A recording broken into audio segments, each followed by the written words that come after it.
understanding, there's a bit of homelessness in San Pedro as well. So I wonder if that is even a viable alternative at this point. Are there any questions from the council? Councilmember Matucci. Thank you. Question on the decision tonight. I know it's an accept and file. I would imagine that we can't really do much until that ruling comes back, right? The appeal. Correct. I mean, the council could look at modifying ordinances, as Councilman Rizzo said, but the caveat to that is the way Boise's written is you need the beds. So until you have those beds, there's no way the police department can enforce any ordinance related to camping and sleeping without subjecting themselves to and the city to liability. So if the council's direction is to move forward with an ordinance, which is fine, or modification to existing ordinances, that's fine. It just needs to be understood that there won't be enforcement until the city secures beds. So even if we have an ordinance without beds, it's unenforceable. Thank you. Councilmember Hay. Thank you, Mayor. For the attorney, I know, so we have filed the amicus brief with this lawsuit. Correct. So the decision in Boise came out in April. Boise has filed an appeal, and then there's a strange quirk in the federal system. So the case is Martin versus Boise, but on appeal, it's Boise versus Martin. They flipped the parties. And then after that, we joined a coalition of cities and counties in California to give support to Boise, saying we support them in their decision to try to overturn that Ninth Circuit case. And that's why we're asking the Supreme Court to take the case to review it and hopefully overturn it. Do you know whether or not arguments are looking at the 8th Amendment in and of itself? And what I'm wondering, and the question that I have, and maybe you can give me some historical jurisprudence on this, cruel and unusual punishment at the time when we adopted the 8th Amendment meant something totally different from what we think about now as cruel and unusual punishment. Is that correct? 100%. I think the founding fathers would be shocked. They were more looking at torture and quartering, that sort of thing. Torture. Imprisoning people for debts, and I don't think they thought prohibiting people from sleeping on your sidewalk or setting up a tent on your sidewalk would be cruel and unusual punishment. The Supreme Court, though, and other courts in the past have said that criminalizing someone because of their homeless status, or essentially everyone has to sleep, and so that's the concern, is that if you criminalize a natural human thing, which is you need to sleep, and they've even gone into alcoholism and drug addicts, so anything that they can't control, those arguments of whether you can control alcoholism and drug addiction, but the same thing is if it's something that's a natural part of being homeless, which is the need to sleep and lie down, they said you can't criminalize that. And then Boise took that to the next step of saying, because the cases before that would say you can't clean out Skid Row and not keep the people's property. So it was an LA case, and there's an LA case about it was like Jones that said you couldn't criminalize homelessness, but we're not telling you have to provide housing. That's what the court in Jones said. And now Boise is essentially taking the next step, which is we're saying you can't enforce your law, and essentially you do have to provide housing. The city doesn't necessarily have to provide it, but there has to be shelter beds available.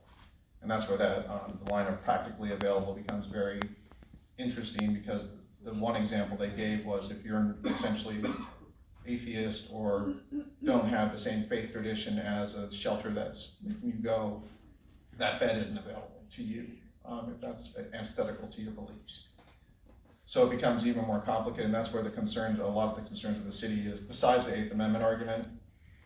I think the 8th Amendment argument is more of an uphill battle based on past case law, but it's the practically available of the shelter beds that becomes very complicated, because I think a lot of them do have situations where they may only take females or they may only take males.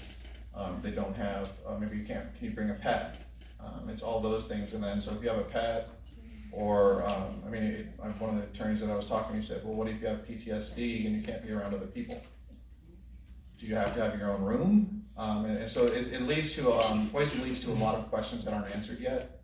So I guess that was a super long way of answering the question is, no, that's not what they intended at the moment. Thank you. Ask an attorney if you want to. And ironically, we call our documents briefs. So. They call it what? So the documents we file with the court are called briefs, but they're usually about 35 pages. Briefs, yeah. Right on. I've been to Boise. I've had opportunity to go to Boise, and Boise is a beautiful city. It's a very nice city, modern city, and what you notice it's a very clean and well kept community, much like Torrance. And I commend Boise for what they're doing, and I want to encourage us to look at ways that we can enforce the laws to keep our community safe, clean, healthy, while at the same time not losing our compassion for the least of these. But again, I support what other council members have said, that maybe we can look at our own ordinance, maybe we look at tweaking some things that we can do, or even initiating our own lawsuit, or be prepared for any lawsuits that may come against us for enforcing the ordinance that we do pass. Thank you. Councilmember Chen. Thank you, Mayor. I just, I recall either it was in this package or the previous package that I'll ask staff to verify that. I thought I read somewhere that there was potentially some funding available to help us get started, to help apply for the, apply to get Measure H money to develop the homeless plan. Is that, did I read? I thought I read it somewhere. Yes, you did, but we were saying that it would probably take us until. Good evening, Honorable Mayor, City Council, Viet Wong, City Manager's Office, and one of the staff liaisons to the Social Services Commission. The County of Los Angeles provided funds to COGS, and the South Bay COG received an allocation, and the South Bay COG is going to vote, I believe in January or February, on some priority projects that they want. So they, in reaching out to staff of the COG, we did identify that we are having a homeless plan as one of their priority projects. In the meantime, staff did find funding available and has reached out to the COG to see if we started the process early, would we be eligible for reimbursement? And they did indicate that we could seek reimbursement when the funds are actually approved. Thank you. Great. I thought we had that 2 weeks ago, and so I just want to make sure that looks like it's going so that we could start getting some work in motion. And then when I see, that Redondo Beach, Hermosa Beach, and Manhattan Beach already started their own little coalition on homelessness, and with the plan that they got like 330K. So I was just thinking, our city alone is probably at least the population is those three. So I'm hoping we get at least 330K. I'm just giving you some ideas at a minimum that we ought to be looking for to get this going, and this is other people's money, which is good. The other thing is that I'm leaning toward tonight to have a discussion on the possibility. I personally like to press a little bit more aggressive in this area. I appreciate the Manhattan Beach ordinance being in here, and I would be very interested to see if we can adopt something very similar to it, but tailored to our city, and then looking to see if we can, seek out whether it's the facility in San Pedro, or there may be other faith-based community organizations who are potentially interested in getting into the game, so that we don't even know about. So there may be something. I think Stephen Yu from LASA, he is heading up the faith-based community. Maybe we can contact him. Maybe he has potentially new sources of facility in addition to looking at San Pedro that offers us a solution where we can have folks. With respect to Amendment 8, I didn't want to sound cruel and unusual myself, but I also feel that if we allow, things like, defecation on our own property, our business properties, that the so-called 90% of our community is facing cruel and unusual punishment, to say that you just have to take it.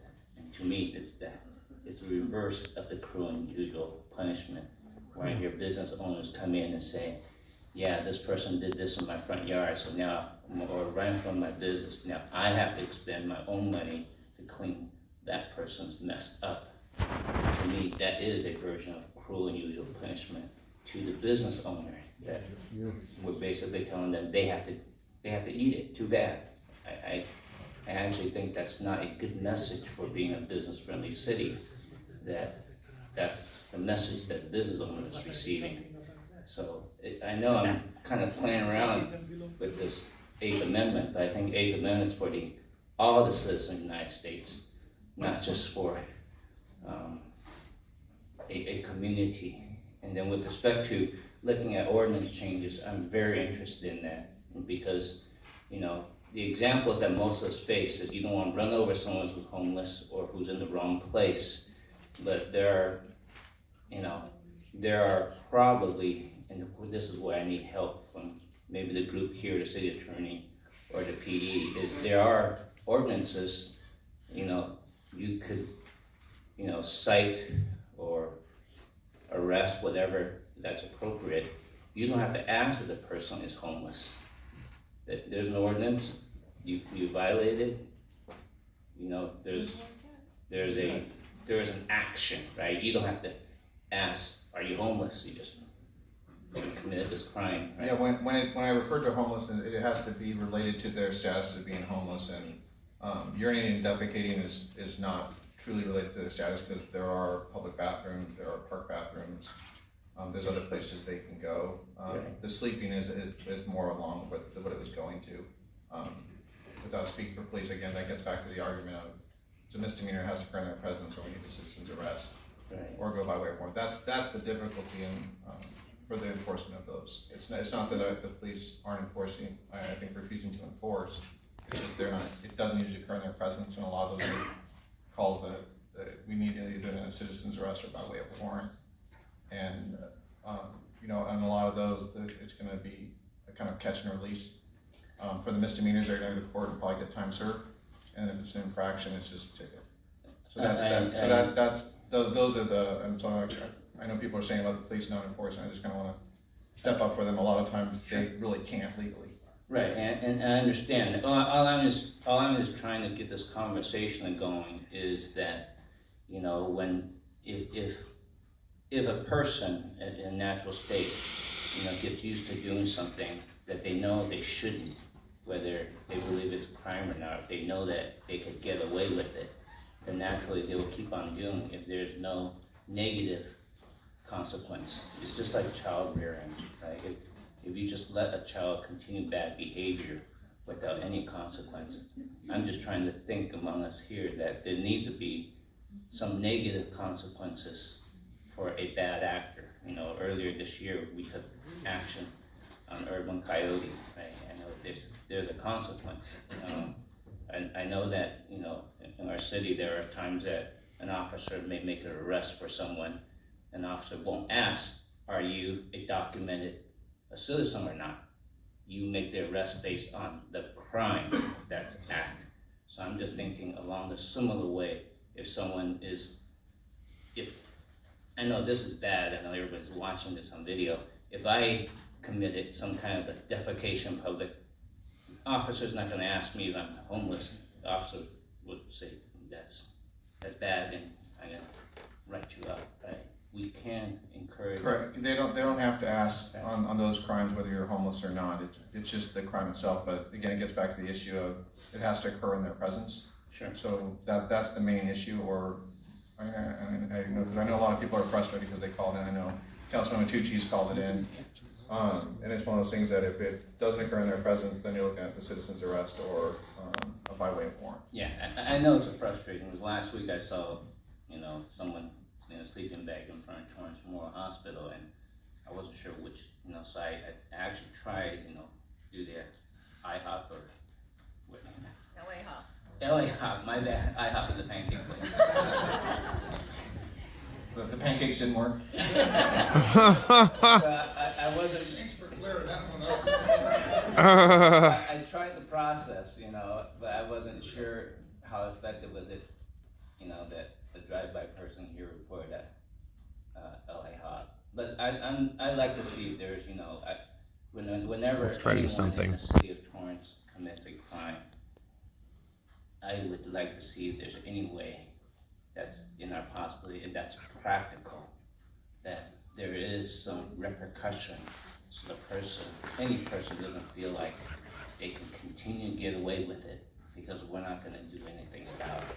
That's where I'd like to see we can get some help to put that kind of, right, I think it's a good message. I won't run out on that one.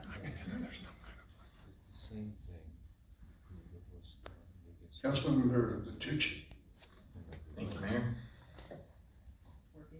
I'd like to see us move forward with putting together an ordinance such as Manhattan Beach, because no matter what the outcome is, I think that's the step that we need to take. Now, if the outcome is positive, then we won't have to provide shelter within the city or within specific, but still, I think we should invest in arranging for shelter in one way or another, no matter what the outcome is.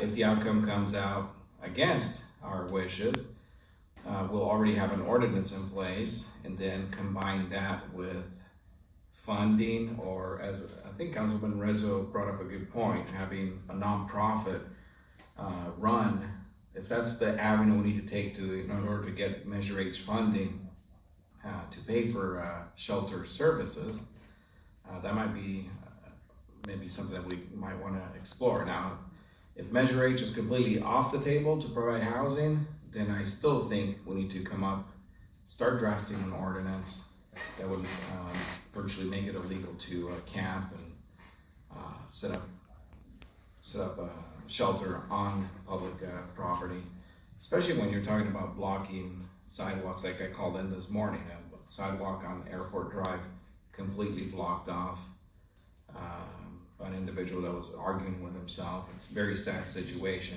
He seemed relatively young, but I called it in because obviously he needed some kind of help. But so yeah, I do think that we need to start with drafting an ordinance and moving forward with that, because no matter what, we need to get these individuals off the streets, and whether we have to invest in a shelter or we don't have to and we still do, doesn't matter. I still think as a city we're gonna have to provide some kind of help towards shelters. I don't know how many square feet we need. Of course, industrial areas is the first thing that comes to mind, and of course zoning and being able to say, I see Danny looking at me and say, did you say industrial? Living in industrial? I don't know about that, but that's something that we may have to talk about, is that the ability to take a 40,000 square foot building, give it, get a long-term lease on it through a nonprofit, get Measure H funding to help pay for it. If we have to pitch in, we have to pitch in, but the bottom line, I think the residents, the businesses want these individuals off the streets and getting help. So either way, I see us drafting an ordinance to be able to enforce this type of stuff. But And Councilman, if I could, the situation you described earlier about blocking a sidewalk, that is enforceable, both under our Torrance Municipal Code and the Penal Code, and additionally under Americans with Disabilities Act. So if it is a tent structure that is blocking the sidewalks of pedestrians and the disabled would be unable to use it, that's something that we actually could cite for. Okay, And now, deal with yeah, it. okay, you bring up the tent thing, and I remember at the Toys R Us, the vacant building, there was an individual that just pitched a tent there. And you could argue it wasn't really bothering anybody, that's fine, but it is somebody else's property. Obviously, the property owners aren't on site. When I called the police on that, they said that it's on private property, so they can't do anything about it. So I'd like us to possibly educate the public as to what can be done. Correct. The situation you're describing there, people get confused, especially in commercial areas. They think they're public, but they're actually private property that's been opened up to the public. And so the law there is the police can enforce a trespass because it's not their property. If the property owner wants to enforce it, they can ask the police to remove the person. There's even a provision under 602O under the penal code where they can give what's called a trespass letter of authorization to the police department. I believe it's for 30 days, but I have to look that up. To say, this, if people are on our property, we authorize the police to remove them. In a situation like that, it's obviously easier if the property's fenced, but still, if they, there you have a vacant property, they could still say, I don't know if those are separate parcels by the Toys R Us, but that's something that the property owner or each parcel owner could authorize the police to remove people who aren't authorized to be there. Now, is there an ability to extend that time as a city? Let's say 60 days or 90 days or a year? I'd have to look at the code just to see if the state's fully occupied. So in the penal code, sometimes if the state has acted and fully occupied the area, then you cannot. If they have not fully occupied the area, then the city can act. And so I'd have to go back and look at exactly how that section is worded. But I can take a look at that and report back to the council. Okay, now, and if we went to the, if we went down the road of putting together an ordinance, we could still make it subject to the case coming back and also subject to the housing being available, right? Correct. What I'd have to look and see if, in more detail at Manhattan's. One of the things that jumped out to me after speaking to Councilman Rizzo is a lot of Manhattan's actually codifies police policies and practices of what to do with found money, what to do with found property. We don't need to codify all that stuff. The main part of their ordinance is the camping, which we have an existing one, obviously, as Councilman Rizzo and you pointed out, we need to update. But a lot of their other things about a claim of property and what the city does with abandoned property or personal property they've impounded, those are all in the police policies and procedures manual. We wouldn't have to codify all of that. Okay. Well, I'd like us to explore possibly industrial areas, possibly look at Measure H funding for these projects through nonprofits if that's the avenue we need to take, and also at the same time work on drafting this ordinance so that we have it ready, because either way I think we need to do it. Those are my thoughts. Councilman, again, we Yes. kind of go a step procedure. We plan to file a grant to provide us the funding mechanism to devise. We certainly could explore property, but without funding, we're kind of enticing people to talk to us about property without a fulfillment where we can move out on it until we have. Sure, but the joint meeting, we gave direction to bring back a task force and a plan, so I would have to assume that in that plan, it could include steps forward on providing shelter and different avenues. So whether we have a plan or not a plan, but a funding or not, still, you can't ask LA County for funding without having what you're gonna do with it, right? Right. Thank you. Councilmember Goodrich? For the city attorney, just to confirm, if we were to move forward with drafting an ordinance and it passed, it would be unenforceable until we get the requisite number of beds. Correct, under Marcus Or Boise. we prevail in ordinance. Correct, so unless Martin versus Boise is overturned by the Supreme Court, If, until that happens, or if it doesn't happen, we're bound by Martin versus Boise, in which case we'd have to provide shelter beds before we could enforce. On sleeping or camping, things that aren't related to that, you could enforce. If either of those two things happen, and we can move forward with an ordinance, how long would it take staff to draft an ordinance and trespass it? Is it something that could be done in a matter of a few weeks? Yeah, it would only take a few weeks, because this part of it isn't the hard part. The hard part is, as Councilman Matucci was saying, is finding the place for the beds. Okay. That's the more difficult thing, but turning around an ordinance on camping, because it's, the one thing we're doing is kind of cleaning it up, making some exceptions, making it clear, and then the hard part is it's unenforceable until either Boise's overturned, or we provide the correct number of shelter beds. And if we drafted this ordinance and we prevailed in Martin versus Boise, is it possible that there could be some tweaks needed to that ordinance to comply with any rulings that might come down? There could be going forward. Like I said, you can always either amend the ordinance. You could, a possibility is kind of how we've done the last couple ordinances. You could have the ordinance that prohibits camping and then have a resolution that kind of explains how we enforce. And so resolutions you can change instantly. But until we know what the ruling is, we're just kind of shooting in the dark. Well, the only thing we'd be doing right now is essentially saying that the ordinance may say no camping, and then the resolution would say no camping, but pursuant to Martin versus Boise, we have to have enough shelter beds. And then if that changed, you just change the resolution and adjust what the enforcement would be. And that'd be easier than constantly doing two readings. There could be a ruling that's partially in our favor, though, correct? It could be partially, there could be some relief given by the Supreme Court. So then based on that, that would possibly necessitate changes later.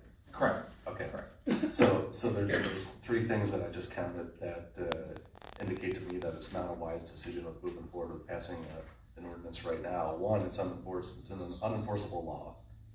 Two, it could require changes later. And three, it's gonna take a bunch of staff time and may not even apply in the end.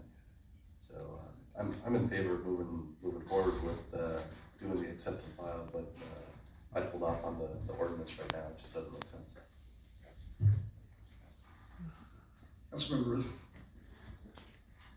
Thank you, Your Honor. Just a quick question on trespassing on private property. I'm familiar with the trespassing letters. Would it also be possible to contact many of these property owners and post the properties in reference to no trespassing for purposes of camping or anything of that nature? Would we have basically at that point an enforceable trespassing section? If it's posted, no trespassing, and we have a trespass authorization letter during that 30-day period, unless we can extend it, as Councilman Matucci asked, yes, then the police could enforce. But we would need the authorization letter, the mere posting itself, spelling out what activities are prohibited. Correct, it's still private property, so the police couldn't enforce it. It's the same reason if you get a fender bender in the parking lot. Right. The police may take a courtesy report, but they can't investigate the So we accident. still need the trespassing letter on file. Correct. Okay. As far as, second thing, as far as the locations, in other words, where would we, find a place to put some beds in? Talking about commercial properties, I would suggest we go back and look at the same locations that have been zoned for emergency shelters in the city to begin with, and some of the standards that we have for those emergency shelters, distances from residential districts and things of that nature, because we already have existing zoning for emergency shelters in the city that establish distances and how many and locations in the city. So if we were to go back and look at that, I would suggest we start in those areas moving forward. As far as establishing an ordinance, it's always nice to have tools in the tool bag. I'm certainly not opposed to queuing one up and having it ready. And depending on what happens with the Boise decision, we can immediately move out one way or another on it. And again, I kind of like the idea of queuing the ordinance up or modifying one of our existing ordinances here, which is a 45.6.6, of the meeting code, and modifying that to cover the camping issue, queuing it up, having it ready, knowing that we're just holding it in abeyance pending that decision, and then establishing through resolution perhaps the enforcement actions that we could change or modify very easily at that particular juncture. So I'm certainly not opposed to that. At least having that tool in the tool bag, queued up, ready to go, should it need to be used. But the main focus is trying to comply with the existing state of the law and see what we can do as far as having those shelter beds. Thank you. Councilmember Hart. Thank you. I would be supportive of what Councilman Rizzo just talked about, having tools in the tool bag and queuing up an ordinance, being proactive and being ready if a favorable judgment would come down from the Supreme Court. The other thing that I want to say here is that when we keep talking about funding being available for shelter, where we're gonna get funding from. I was opposed to the Measure H based on this information, based on the fact that it would not provide much money at all for Torrance in particular because of our population and because of our low homeless count, but also because it wasn't providing funds to provide shelter for those who need it. In the future, we may have an opportunity, we being the city of Torrance may have an opportunity to look at developing or looking at our own sales tax. Should it come to that, and I know we're looking at some other areas, other expenditures that Torrance needs to consider, should that go forward. I would certainly like for this body to consider making homeless shelter a part of that, a part of those expenditures. I'm looking at that. My thoughts. Thank you. I concur with my colleague. I really don't know the reason for a new ordinance. We already have an ordinance, but I have no problem with us amending that ordinance if it makes people feel warm and fuzzy about it. I believe we already have the laws on the books. We've talked about the possibility of people being arrested for public urination, public defecation, any other violations of the law that don't specifically attack a homeless person under the Boise decision. So, Right. I think making another law, people say we have too many laws, but I think we have enough on the books, and if we can't enforce it anyhow, there we go. I know it's aspirational to find a location, a shelter, where we're gonna find this 40,000 square foot. Somebody suggested maybe an abandoned building. Don't know too many of those in the city of Torrance, and the market rate rents for industrial property are going pretty good. They don't stay empty very long, and so good luck with that one. I was here last week when someone wanted to put 46 units of apartments on Western Avenue, and their neighbors were not real happy with that. So I'm certain that if we say that there's going to be a homeless shelter in this industrial building next to you, Mr. Business Person, or you, Madam Homeowner, we may see some pushback from that, I would think. And I'm almost certain that we can buy beds in San Pedro. I don't think they have enough beds for the homeless down there. I don't know how Manhattan Beach is squarely look at themselves in the mirror when they have that as their buyout from that. Anyhow, I think it's time for any public input on this. Anybody signed up?